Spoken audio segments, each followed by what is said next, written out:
ተረጡትሽን ዞር አድርጊው ተለቅ ቢል እንደዚህ አጣፋልህና ወደ ኋላ እንዲሄድ አድርገው ነበር።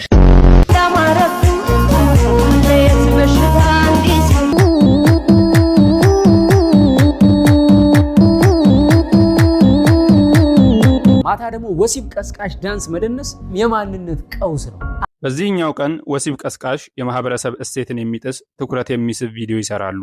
በማግስቱ የገዳም የገንዘብ እርዳታ ስብሰባ ላይ ከፊት ተቀምጠው እንመለከታቸዋለን። እናም ማንም ትክክለኛውን ጥያቄ አይጠይቅም። ለቀጣዩ ትውልድ ምን እያስተማሩ ነው? ከሰሞኑ ይህ የኮሜዲያን እሸቱ መለሰና በቅጽል ስሟ ባምቢ አበሻ ወይም ሐና ግደይ የቃላት ምልልስ መነጋገሪያ ሆኗል።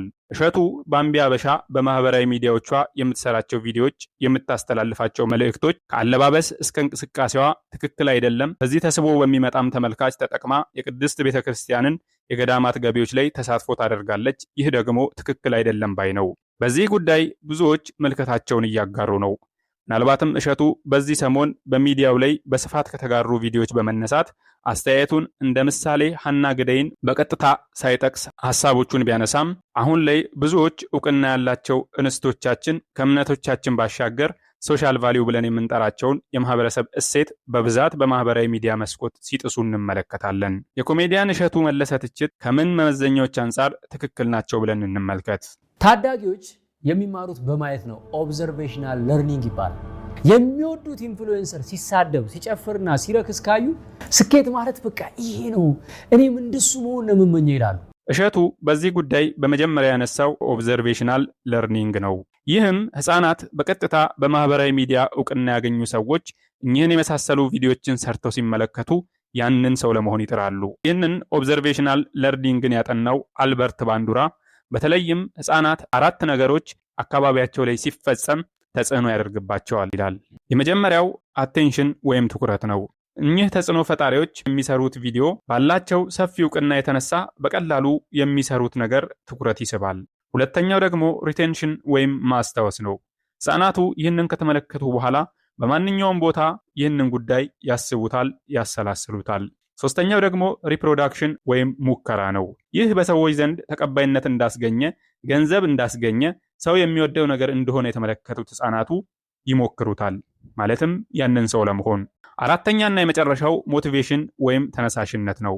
ይህ ተነሳሽነት በምን ምክንያት ሊያደርጉት ሞከሩ? ይህ ገንዘብ፣ ዕውቅና፣ ስኬትን ፍለጋ ማለት ነው።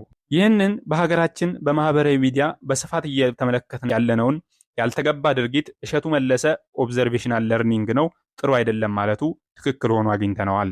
ሁለተኛው ኮሜዲያን እሸቱ ያነሳው ደግሞ ሳይንሱ ኮግኒቲቭ ዲዞናንስ የሚለው ነው። ኮግኒቲቭ ዲዞናንስ ማለት የምናደርገው ድርጊት ከምናምነው እውነት ጋር ሲጋጭ የሚሰማን የውስጥ ትግል ነው። በማህበራዊ ሚዲያ አሁን ላይ እየተመለከትነው ያለነውን ነገር ኢትዮጵያ ውስጥ ካለው ስነ ምግባር ጋር በፍጹም የማይጣጣም ነው። ነገር ግን ሰዎች በተለይም ወጣቱ ያንን ስነ ምግባር ጥሰት እንዲላመደውና ኖርማል ነው ብሎ እንዲያስብ እየገፉት ነው። እሸቱ ለዚህ ነው ኖርማል አይደለም ብሎ የተነሳው። ሌላኛው ደግሞ የማህበራዊ ሚዲያ ላይ የሚገኙ እንስቶች ስኬትን እየገለጹበት ያለበት መንገድ ዕውቅና፣ ገንዘብ፣ የቅንጦት ኑሮና ትኩረት ማግኘት ነው። ነገር ግን ማንም ጠለቅ ብሎ የሚጠይቅ የለም። ሌላው ልጆቻችን ላይ የተጋረጠው አደጋ እነዚህ ተጽዕኖ ፈጣሪንን ባይ ሰዎች ስኬትን የሚገልጹት በቁሳቁስ በማቴሪያልና በውጫዊ ገጽታ ብቻ ነው። ዕውቅና፣ መኪና፣ ገንዘብ፣ እቤት የመሳሰሉት ነገሮች በአንድ በኩል ስኬት ሊሆኑ ይችላሉ። ነገር ግን ክብር፣ መልካምነት፣ ታማኝነት፣ ውስጣዊ ሰላም፣ እምነት የመሳሰሉት ነጥቦች ከሌሉ ሰዎች ስኬታቸውን ከላይ ሊያሳዩ ይችላሉ። ነገር ግን ከውስጣቸው ባዶ ናቸው። እኚህ ነጥቦች ደግሞ ከፈጣሪ የሚያገናኙ ድልድዮች ናቸው። ስለዚህ ኮሜዲያን እሸቱ ስኬት ይህ አይደለም ያለበትን አመክንዮ ትክክል ሆኖ እናገኘዋለን። እሸቱ በድንቅ ንግግሩ ከገለጸው አንደኛውና ዋነኛው ነጥብ ደግሞ የውሸት ስኬት ነው። ሌላው ክፋታችሁ የውሸት ስኬት ማሳየታችሁ፣ ፌክ ላይፍ ስታይል። የተከራያችሁትን መኪና የራሳችሁ እንደሆነ አድርጋችሁ በማቅረብ ወጣቱ ለፍቶ መስራት ፋይዳ የለውም ብሎ እንዲያስብ ያደረጋችሁት። ይሄ በዓለማዊ ጉዳቱ ወጣቱ ወደ ሾርትከት በአቋራጭ የመክበር መንገድ እንዲያስብ ገፋፍታችሁታል። እውነተኛ ስኬት ጊዜ ይወስዳል። እውነተኛ ስኬት ትዕግስት ይፈልጋል። እውነተኛ ስኬት ዲሲፕሊን ያስፈልገዋል። የቅንጦት መኪና ኪራይ፣ የሰዓታት ተውሶ ቤት፣ ጊዜያዊ የማስመሰል ኑሮ፣ ይህ የወጣቱን ትኩረት ስቦ ለእንስቶቻችን በማህበራዊ ሚዲያ እይታ ገንዘብ ሊያመጣ ይችላል። ነገር ግን ለወጣቱ አንድ መልእክት በጆሮ ሹክ ይለዋል። ለምን ለዓመታት ትሰራለህ? ለምን ለዓመታት ትታገላለህ? እንደነሱ በአጭሩ ለምን አይሳካልህም ይለዋል። ወጣቶች አቋራጭ መንገዶችን ሲያሳድዱ ችሎታዎች ችላ ይባላሉ። ትምህርት ምንም ጥቅም እንደሌለው ይሰማቸዋል። ጠንክሮ መስራት ቀርፋፋ እንደሚያደርግ ያስባሉ። ነገር ግን አቋራጭ መንገዶች ወደፊትን አይገነቡም፣ ቅዠት ብቻ ነው የሚገነቡት። እናም ቅዠቶች ሁሌ ይጠፋሉ፣ መጨረሻቸውም አያምርም። እናም እሸቱ ይህ ከስኬት አንጻር ኖርማል አይደለም እያለን ነው። ይህንንም ትክክል ሆኖ አግኝተነዋል። ሀና ግደይ ወይም ባምቢ አበሻ ይህንን ለመከላከል ያነሳችው ሐሳቦች እዚህ ግቡ የማይባሉ ናቸው። ከሐሳቡ ይልቅ ዛቻና ማስፈራሪያ ላይ ያተኮሩ ናቸው። አሁንም እልሃለሁ የመጣኸው በቤተሰቤ ነው። እኔም ቤተሰቦቼ ያለ ልጅ ይቀራሉ፣ አንተም ልጅህ ያለ አባት ይቀራታል። በተጨማሪም በዛሬው ዕለት ሌላኛው የተመለከትነው አስገራሚ ጉዳይ እሸቱ በዚህ ንግግሩ ሊጠየቅ ይገባል የሚል ነው። በቀጣይ የማነበው አንድ አፍታ ሚዲያ በቀጥታ በዚህ ጉዳይ እሸቱ መለሰ ላይ ያቀረበውን ክስ ነው። በዚህች ሐዘን ባጠላባት ሳምንት ቦኒ የተባለች ምስኪን እህታችን በማህበራዊ ሚዲያ የመንጋ ፍርድና የጥላቻ ናዳ በሞት አተናታል። ቦኒ ህይወቷን እንድታጠፋ የገፋፋት ቀጥተኛ ምክንያት እሸቱ መለሰ ዶንኪ ቲዩብ ቪዲዮ ነው ብሎ በህግ መደምደም ባይቻልም እሷን ወደ ሞት የገፋት አረመኔያዊ የሶሻል ሚዲያ አሳዳጅ መንጋ ባህል ግን በዋነኝነት የሚጠነሰሰው እሱንና መሰል ትላልቅ ተጽዕኖ ፈጣሪዎች በሚያራምዱት የሞራል ዳኝነት አዝማሚያ መሆኑ የዘመኑ የሚዲያ ተንታኞች አጥብቀው ይሞግታሉ። በቅድስና ካባና በተቆርቋሪነት ጭንብል የሚቀርቡት የእሸቱ ቪዲዮዎች የተመልካችን ስሜት እያነሳሱ የትውልድን ስነ ልቦና እያደሙ የንግድ ግዛት የሚገነቡበት የዩቲዩብ ቄራዎች ሆነዋል የሚሉት ትችት አሁን ላይ ገሃድ ወጥቷል። የቦኒ ሞት የዚህ መርዛማ ባህል የመጨረሻውና ዘግናኙ ውጤት ነው። እንደ ዶንኪ ቲዩብ ባሉ ትላልቅ መድረኮች ላይ የሚስተዋለው የህግ ክፍተቶችን ለማምለጥ የሚሞከረው አካሄድ እጅግ ረቂቅና አደገኛ ነው። ለምሳሌ እሸቱ በቅርቡ በሰራው የትችት ቪዲዮ ላይ ሀና ግደይ ወይም በቅጽል ስሟ ባምቢ አበሻ የተባለችውን ወጣት ኢላማ አድርጓል። ነገር ግን የጥላቻ ንግግርና የስም ማጥፋት ህጋዊ እገዳን ለማምለጥ ሲል የሀናን ፎቶ አላወጣም፣ ስሟንም በቀጥታ አልጠራም። ይልቁንም ባምቢ አበሻ ከዚህ በፊት የተናገረችውንና ማህበረሰቡ በሚገባ የሚያስታውሰውን ከባለ ሀብት ጋር የመተኛት ዕድሉን ባገኝ የሚለውን ንግግሯን ሆን ብሎ ነቅሶ በማውጣት የተመልካችን ቁጣ ቀስቅሷል።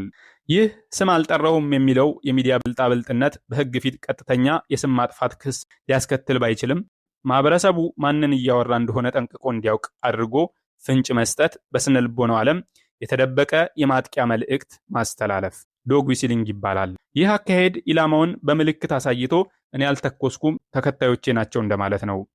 እሸቱ በሚሊዮን ለሚቆጠሩ ተከታዮቹ የሀና ግደይን ወይም ባምቢ አበሻን የጥቃት ኢላማነት በጥቅስ ካሳየ በኋላ ቀጣዩን አረመናዊ የጥላቻ ስራ የሚሰራው የማህበራዊ ሚዲያ ላይ ያለው መንጋ ነው። ተመልካቹ ስለማን እንደሚያወራ ወዲያውኑ ስለሚረዳ ወደ ሀና ማህበራዊ ገጾች በመሄድ የጅምላ የስድብ የማሸማቀቅና የዛቻ ናዳ ያወርዳል። ትላልቅ የኮንተንት ፈጣሪዎች ተከታዮቻቸው ምን አይነት የስነ ልቦና ሽብር ሊፈጽሙ እንደሚችሉ እያወቁ ዜጎችን አሳልፈው የሚሰጡ በሚመስል መልኩ ቪዲዮዎችን ሲሰሩ ዋነኛ ዓላማቸው የዩቲዩብ አልጎሪዝሙ የሚያመነጭላቸውን የዶላር ትርፍ ለማካበት ነው የሚለው ሙግት እጅግ አሳማኝ ነው። በመሆኑም መድረኮቹና እንደ እሸቱ ያሉ ተጽዕኖ ፈጣሪዎች ቀጥተኛ ያልሆነ የሞራልና የካሳ ተጠያቂነት ሊወስዱ ይገባል የሚለው ሐሳብ መሬት እየነካ ነው። ቃላትን በተዘዋዋሪ መልእክት እያስተላለፉ የሰውን ስነ ልቦና የሚሰብሩት የዘመኑ የዩቲዩብ ቄራ አዝማሚያዎች በህግ በሞራልና በሚዲያ ስነ ምግባር አፋጣኝ እርምት ሊደረግባቸው ይገባል። አዛኝና ተቆርቋሪ መስለው ነገር ግን ተመልካቹን በማጋጋል የንግድ ትርፍ በሚያጋብሱ የሞራል ነጋዴዎች በህግ ፊት ቆመው ቀጥተኛ ስም ማጥፋት ባይባልም ማህበረሰቡ ላይ ለሚዘሩት ገዳይ የሚዲያ ባህል ተጠያቂ የሚሆኑበት ዘመናዊ የህግ ስርዓት ሊዘረጋ ይገባል።